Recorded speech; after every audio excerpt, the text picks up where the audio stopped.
gravar. Beleza. Então, queridos, seguinte. Hoje a gente vai começar uma nova frente. Tá? Falamos tudo que era mais importante falar sobre genética. Tá? Os principais pontos da genética estão contidos naquelas nossas aulas. Tá? Termina na interação gênica. E como o nosso tempo, se vocês pararem para pensar, ele não é tão grande assim, afinal a gente tem 1h30 por semana, nós vamos precisar agora dar uma otimizada nos conteúdos. Tá? A gente vai focar no que for mais importante das provas no geral. O mais importante das provas no geral, quanto à genética, era aquilo. Tá? Era até a parte da interação gênica. Ainda tem alguns outros assuntos, né? Por exemplo, você pode falar de herança sexual, você pode tentar falar de genética de populações, você pode tentar falar de linkage, mas a incidência desses tópicos ela é praticamente nula, ela é muito baixa.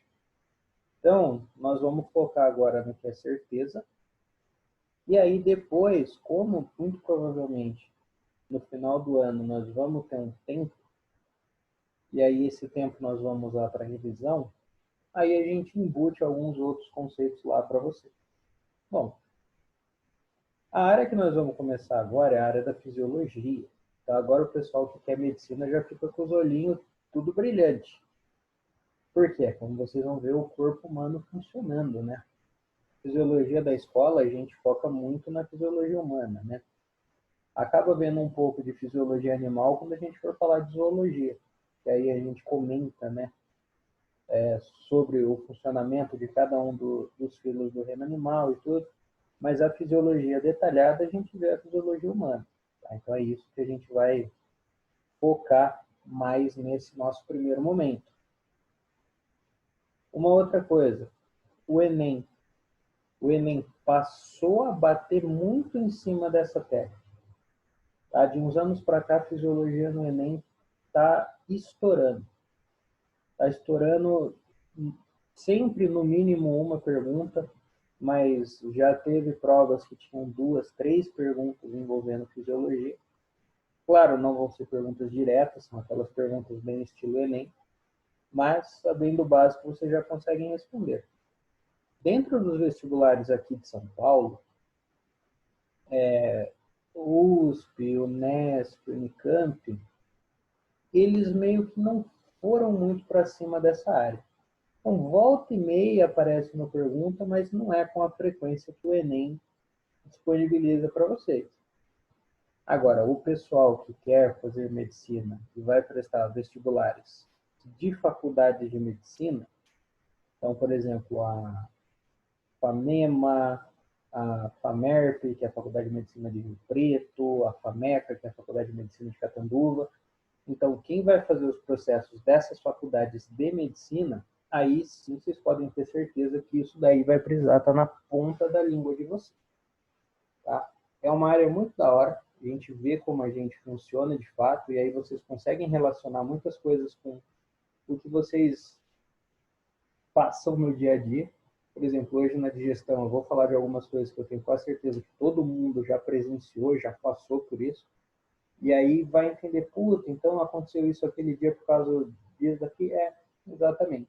Tá? Então, vamos começar a entender como que nós funcionamos. E esse nosso funcionamento, ele é o seguinte. Como que eu, particularmente, gosto de trabalhar a fisiologia? Eu gosto de trabalhar a fisiologia, a gente tendo um viés até meio que ecológico. E, professor, você está louco? Você está misturando ecologia com fisiologia? Não estou louco. Por quê?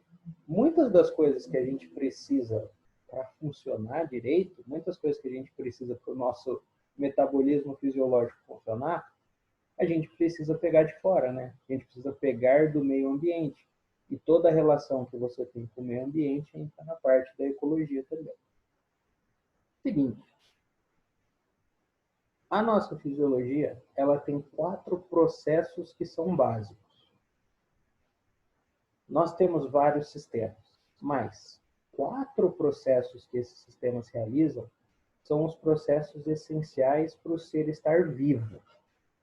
Esses 4 processos essenciais são digestão, respiração, circulação e excreção. Isso é o suficiente para o ser humano permanecer vivo. Todos esses processos controlados por um sistema nervoso. Então, a fisiologia para nós, nesse primeiro momento, vai ser entender esses 4 processos e entender como que o sistema nervoso controla tudo isso. Depois, dependendo de como tiver o nosso tempo, a gente pode até ir e falar sobre algumas coisas que até são importantes, mas elas são secundárias na importância. Como assim? Por exemplo, posso falar sobre o sistema muscular, tecido ou sistema muscular. É importante? É importante. Vai aparecer perguntas sobre isso? Muito difícil. Sistema muscular, sem ele a gente não sairia do lugar. Né? Sem ele o nosso coração não ia ter condição de bater. Então a importância dele é muito grande, só que a incidência é pequena. Sistema endócrino, sistema que libera os nossos hormônios. Ele é importante? Ele é importante pra caramba. Só que nós já vamos meio que ver os hormônios que atuam em cada processo. Por exemplo, aqui na digestão nós vamos ver os hormônios que agem sobre o meu processo digestivo. Então, posso falar do sistema endócrino? Posso também. Sistema reprodutor. A reprodução não é essencial? Então, a reprodução ela é essencial para a continuidade da espécie. Mas para um ser vivo existir, ele não necessariamente precisa se reproduzir. Né? Ele consegue ter um metabolismo pleno, mesmo não acontecendo uma reprodução sobre ele. Então, podemos falar sobre o sistema reprodutor, mas o quinteto, que é essencial, vocês não podem ir para prova nenhuma sem ter pelo menos o básico, é digestão, respiração, circulação, excreção e o controle nervoso que vai existir sobre tudo isso. Beleza. Percebam que eu coloquei os sistemas, coloquei os processos numa ordem específica e eu falo sobre os processos sempre nessa ordem. Por quê? É uma ordem que eu acho um pouquinho mais lógica. Como que eu falei todas as vezes? Eu falei digestão, respiração, circulação e excreção. E aí o sistema nervoso como controle disso tudo. Por que eu gosto de falar nessa ordem? Pelo fato de ser a ordem que nós vamos ver. E é uma ordem que eu acho que fica mais fácil da gente entender no geral. Como que eu, particularmente, tio Lucas, eu separo a fisiologia? Eu separo a fisiologia no seguinte, cara, para o ser humano funcionar, a primeira coisa, ele tem que obter algumas coisas. Ele precisa obter algo para ele funcionar. O que vai ser esse algo? Nutrientes e gases. Ele precisa obter isso do meio. Ele não consegue produzir internamente, então ele tem que pegar de fora. Professor, Oi. você disse gases? Gases. Oxigênio. Como assim gases? Ah, tá, oxigênio. Sim, oxigênio. O gás é oxigênio. Ai, que eu estranhei. Foi isso. Não. Então, primeiro ponto. Nós vamos conseguir o que é necessário. Vou conseguir os meus nutrientes e vou conseguir o gás oxigênio que é necessário para mim. Boa. Qual vai ser o segundo ponto? O segundo ponto vai ser o seguinte. Nós vamos ver hoje que eu vou conseguir esses meus nutrientes em uma região muito específica do meu corpo, que é a minha região intestinal. Só que os meus nutrientes não podem ficar presos somente nessa minha região intestinal. Eu preciso que eles cheguem em toda a extensão do meu corpo, desde o meu cérebro à ponta do meu dedo. Eu preciso ter nutrientes em todos esses lugares.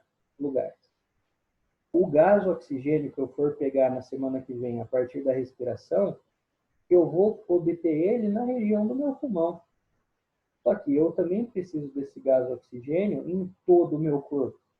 Então, peraí, depois de obter, através da digestão e da respiração, eu preciso distribuir isso que eu obtive para o corpo. Eu preciso fazer isso que foi obtido circular. E aí eu vou ter a circulação justamente para transportar aquilo que eu obtive para o meu organismo inteiro. Beleza. Depois que eu faço esse transporte, e esses nutrientes e esses gases vão chegar nas diversas regiões do meu corpo, e eles vão ser utilizados. Por sorte, por muita sorte, vocês não precisam ver os processos de utilização no corpo. Então, como que acontece o metabolismo de proteína, como que acontece o metabolismo de lipídios, isso bem graças a Deus de vocês não precisarem ver, porque isso faz a gente chorar na faculdade. Então, peraí, obtive, distribuí para o meu corpo, esses nutrientes e esse oxigênio vão fazer a função deles.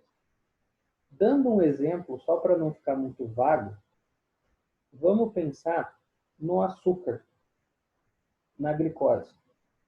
Tá? Um carboidrato. Então, fui lá, me alimentei de um carboidrato, fiz a digestão desse carboidrato, absorvi o carboidrato no meu corpo. Show. Transportei esse carboidrato para o meu corpo inteiro. Beleza. Fui lá, inspirei, enchi o meu pulmão de oxigênio, esse oxigênio entrou no meu organismo também, foi transportado. Na hora que o carboidrato e o oxigênio chegam na minha célula, o que acontece? Respiração celular, que a gente viu na volta das férias. Então, aquele alimento com aquele gás, os dois vão ser utilizados para a produção de energia. Então, perceba, obtive, transportei, utilizei. O último passo é o seguinte, dessa minha utilização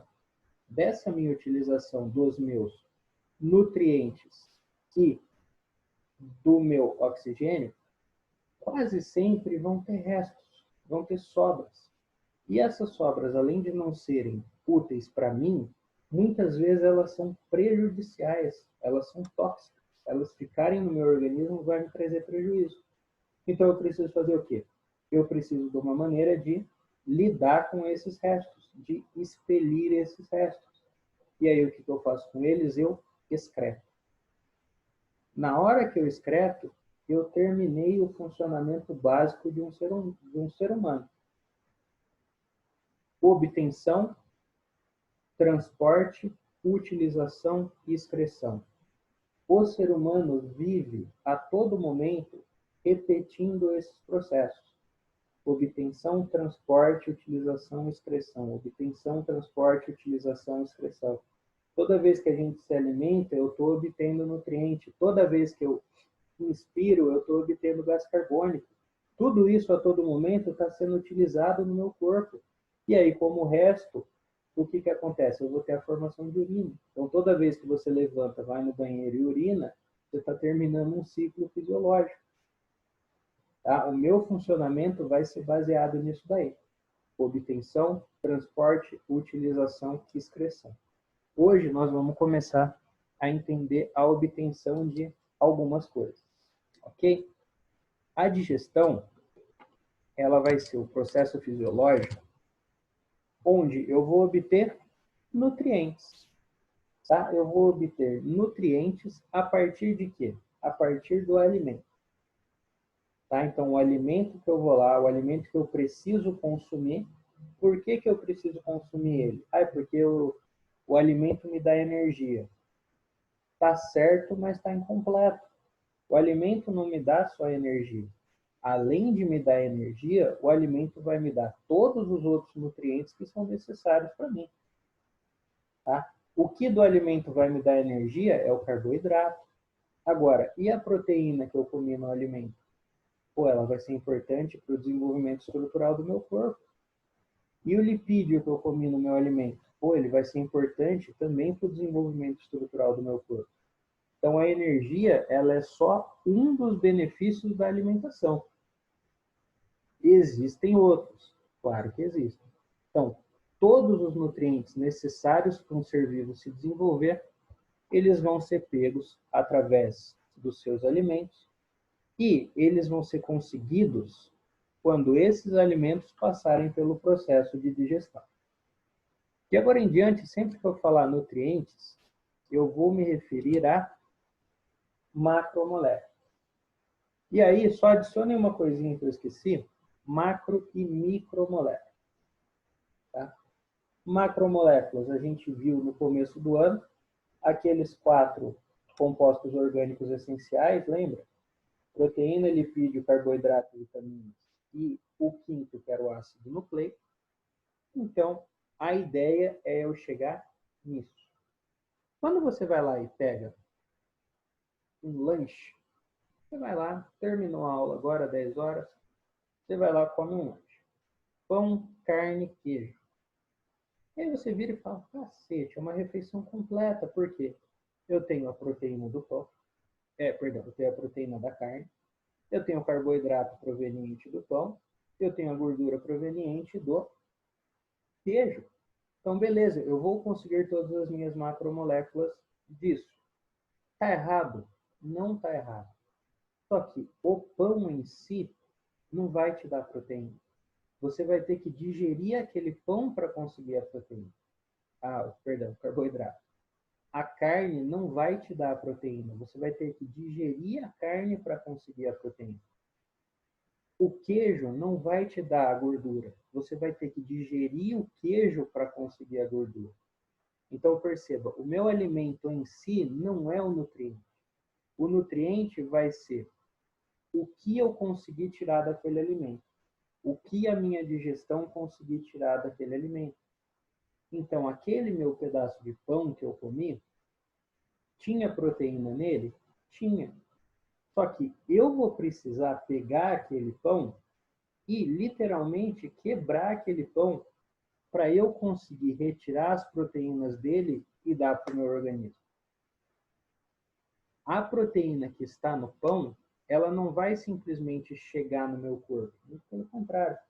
Eu vou descer o cacete naquele pão, mecânica e quimicamente, para conseguir extrair as proteínas que foram utilizadas na fermentação e na produção daquele alimento.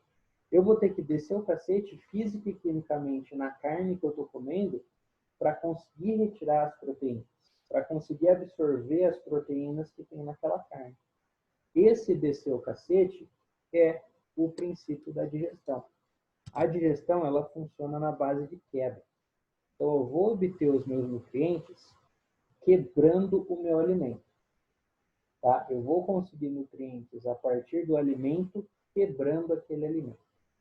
E quebrar aquele alimento pode ocorrer de duas formas. Eu posso ter uma digestão mecânica, que aí eu vou fazer uma quebra física dos nutrientes. Onde a gente vê isso? No dente. Então, quando você morde alguma coisa, o que você está fazendo? Primeiro de tudo, você está quebrando aquele alimento. Mordi o meu lanche, eu quebrei o lanche, eu tirei um pedaço do lanche e levei para minha boca.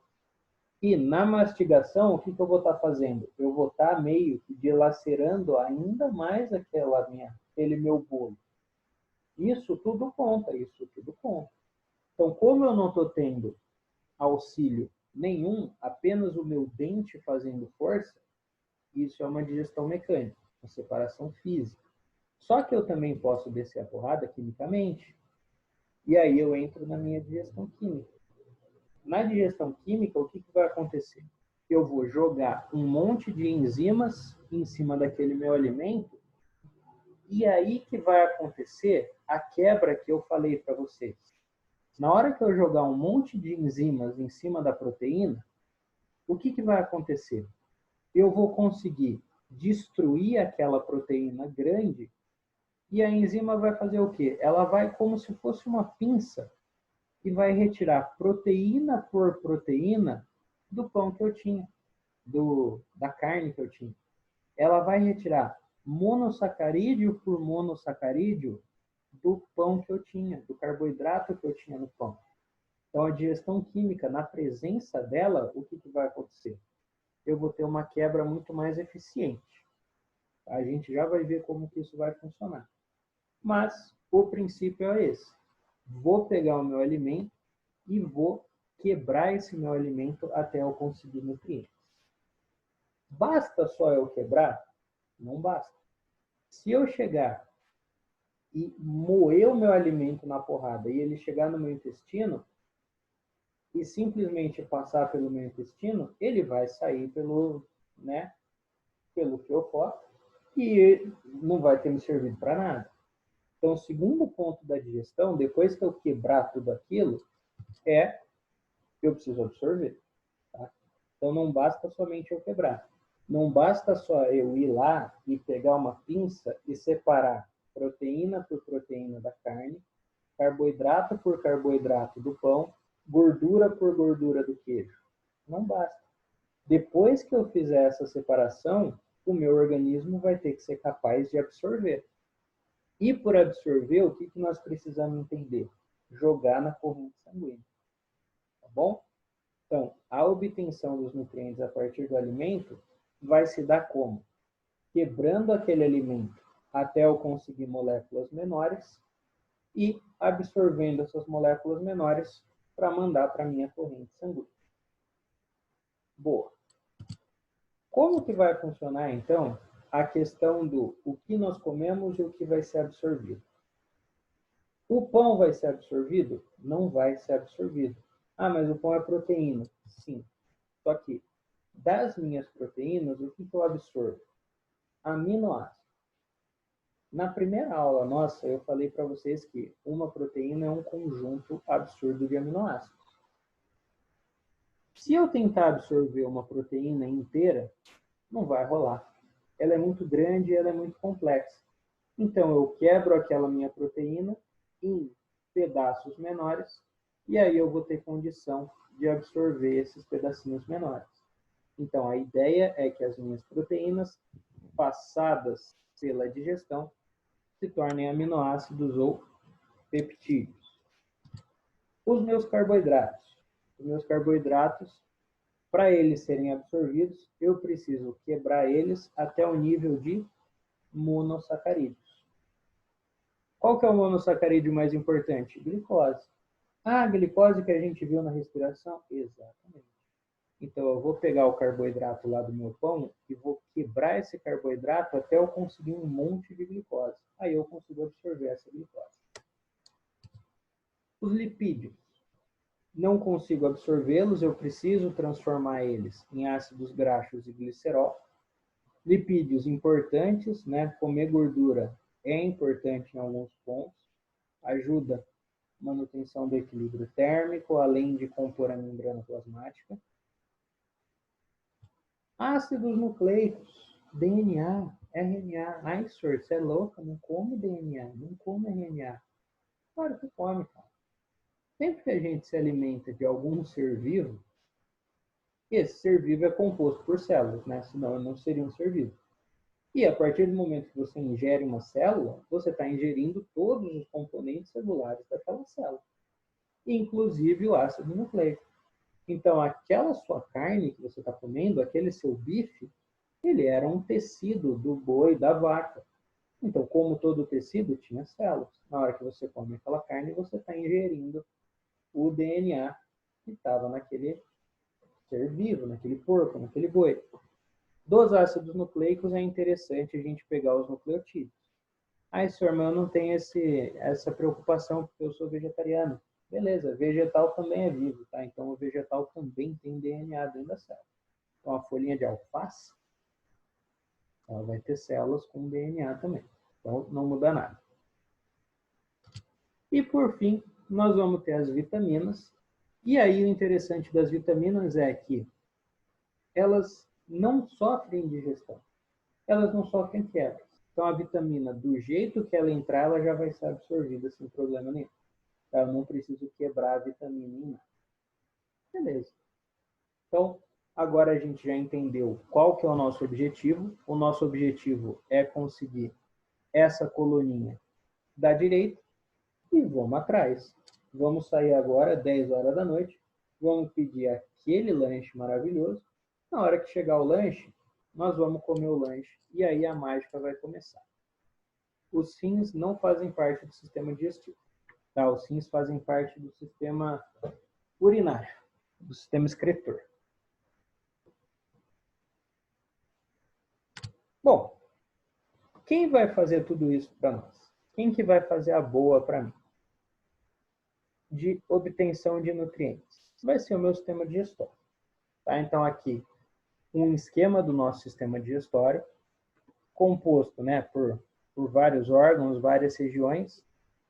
O interessante de falar sobre ele é um sistema bicavitário, né, ou seja, tem uma cavidade de entrada e tem uma cavidade de saída. Isso foi uma aquisição importante dentro do reino animal, mas a gente fala sobre isso depois. E é um sistema monogástrico, com apenas um estômago. Não é sempre assim? Não. Tá? A gente pega, por exemplo, o gado, a vaca e o boi, eles são animais que são poligástricos, né? Tem 2, ou às vezes alguns organismos têm até 4 estômagos. Nós temos um só e isso já está bom. Tá? O fato de ter um não permite que a gente consiga sintetizar algumas coisas, mas tudo bem, para nós está perfeito. Dentro do sistema digestório, é muito interessante a gente falar sobre um ponto que, por uma questão de tempo, eu vou deixar até meio que para filosofar um pouco mais sobre ele depois, é o quanto isso daqui é importante na evolução, tá? Na evolução dos seres vivos. Quando a gente começar a estudar a zoologia, eu gostaria muito, eu vou tentar fazer vocês perceberem, que a zoologia nada mais é do que você pegar um tubo digestivo e você ir tornando o redor desse tubo digestivo mais complexo. É assim que nós marcamos a evolução dos seres.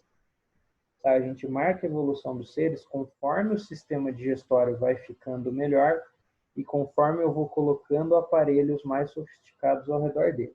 Mas aí, como eu falei, a gente vai filosofar sobre isso um pouquinho mais para frente. Vamos lá. Vamos começar o processo de digestão de fato. Fui lá, pedi aquele lanche maravilhoso, escorrendo gordura. Aquele lanche que o saquinho já está quase dissolvendo de tanta gordura. Mordo aquele lanche. Na hora que eu mordo aquele lanche, já começou o processo. Tá? A digestão ela já começa na minha boca. Na boca eu vou ter duas coisas. Eu vou ter a digestão mecânica com os meus dentes. Tá? Então, fazendo lá a mastigação, vou começar a dilacerar e o mais importante, eu vou começar a misturar. Por que que misturar a comida dentro da boca é tão importante? Porque, bicho, o seu organismo, ele não vai se importar em falar, ah, não, peraí, isso daqui é proteína, isso daqui é isso, daqui é... Não. Ele vai pegar tudo um bolo só, e aí as várias enzimas, elas vão atuando somente pelo que elas são responsáveis. Tá? Então, esse é o ponto de mastigar bem. O ponto de mastigar bem é você conseguir formar um bolo alimentar, e aí na hora que a enzima X atuar sobre esse bolo, ela que se vire para conseguir o nutriente dela. Tá? Então, além da mastigação, agora eu vou parar de tratar aquilo como alimento e vou começar a tratar como bolo alimentar. Vocês vão ver que o alimento vai ter uns 3 nomes a mais. 4 se pá. Tá? Ele vai mudando de nome conforme a região que ele vai estando. Além da digestão mecânica, eu já começo a fazer a digestão química na boca. Como que eu faço essa digestão química? Através da amilase salivar, ou a pitialina. A minha saliva. Então, quando a gente está comendo, quando nós estamos mastigando, vai tendo a liberação de saliva na nossa boca. Essa saliva é a primeira enzima que vai aparecer no processo. Essa enzima, primeiro de tudo, ela funciona em pH neutro, ou seja, nem ácido nem básico. Vocês vão ver a escala de pH com o Ivan. O pH neutro é ao redor de 7. E olha que maravilha, está na minha boca. Minha boca não é ácida nem básica, ela é justamente neutra. Então, faz todo sentido uma enzima que precisa do pH neutro ser encontrado na boca. O que de importante a pitialina vai fazer para mim? Olha só, ela vai começar a quebrar carboidratos. Então, na formação daquele meu bolo alimentar, depois que eu fui lá e já dei uma mastigada boa, já misturei tudo, conforme eu for salivando, a pitialina vai de encontro a esse bolo alimentar E olha só, ela já vai conseguindo quebrar alguns carboidratos. Ah, professora, ela vai quebrar carboidratos em quê? Monossacarídeos. Então, olha só, na boca eu já vou ter a liberação de alguns monossacarídeos. Tá? Eu vou ter a digestão mecânica e eu vou ter a quebra de carboidratos em monossacarídeos. Por isso que, se vocês pararem para pensar, quando vocês têm uma alimentação baseada em carboidratos, ela não dura muito tempo. Você vai lá, você come uma macarronada. Lógico, você pode incrementar sua macarronada com bastante coisa. Mas imagina que você come macarrão. Macarrão com molho vermelho no máximo, um queijinho.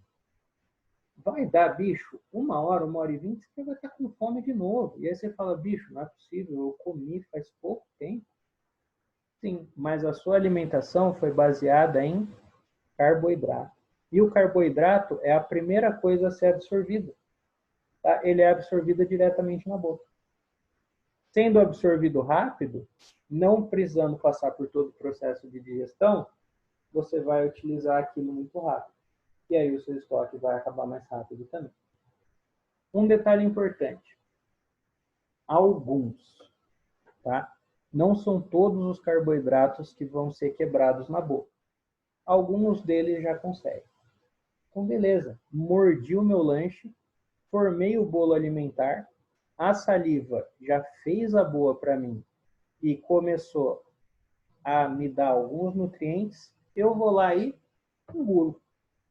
Na hora que você na hora que você engole, o bolo alimentar vai entrar em ductos, tá?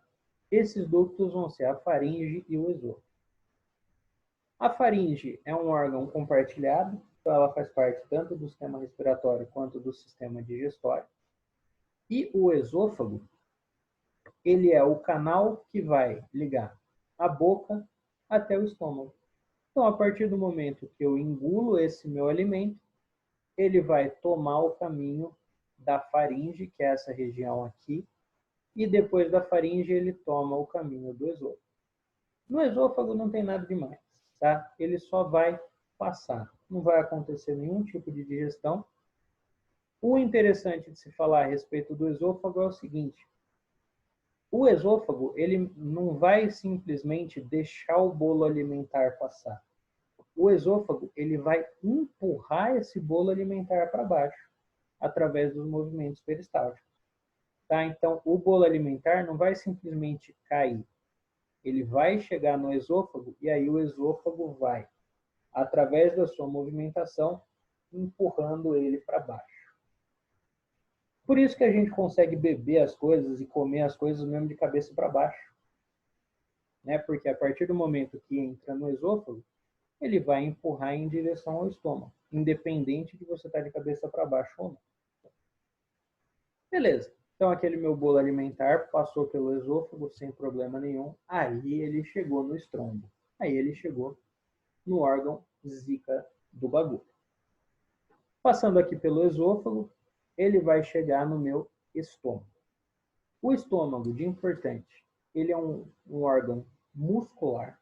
Tá? Ele é uma musculatura lisa, ou seja, involuntária. Eu não controlo o meu estômago.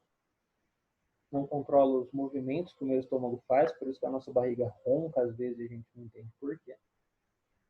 E o estômago vai ter 3 regiões. Somente uma delas vai ser importante. Ele vai ter o fundo, tá? O fundo do estômago, que é essa primeira região. Ele vai ter o corpo do estômago e ele vai ter o antro. O antro, cara, é a camada importante. Por quê? No antro, vai ter o principal componente do estômago, que é o ácido clorídrico. Então aqui eu vou ter uma piscininha de ácido clorídrico. Se vocês forem na química, muito provavelmente o professor de química falou para vocês o seguinte: quando vocês estudaram ácidos, ele falou para vocês que existem 3 ácidos que são muito fortes. O HI, que é o ácido baseado em iodo, o HBr, que é o ácido bromídrico, e o HCl, que é o ácido clorídrico. Então, no meu estômago, eu vou ter um dos ácidos mais fortes que existem. Por isso, as células do meu estômago precisam ser revestidas por mucosa. Tá? Então, as células daqui vão ter uma proteção extra, justamente para não serem corroídas por esse ácido. Beleza. Além do ácido clorídrico, no meu estômago vai ter uma enzima. Aqui eu vou ter a digestão química graças à enzima chamada pepsina. A pepsina ela vai agir sobre quem? Proteína. Então, olha só, digerir alguns carboidratos na boca, hora que chega no estômago, eu começo a fazer a digestão de proteínas. Pessoas, vai cortar a nossa ligação em instantes, aqui já está com menos de 1 minuto, o link vai ser o mesmo, tá?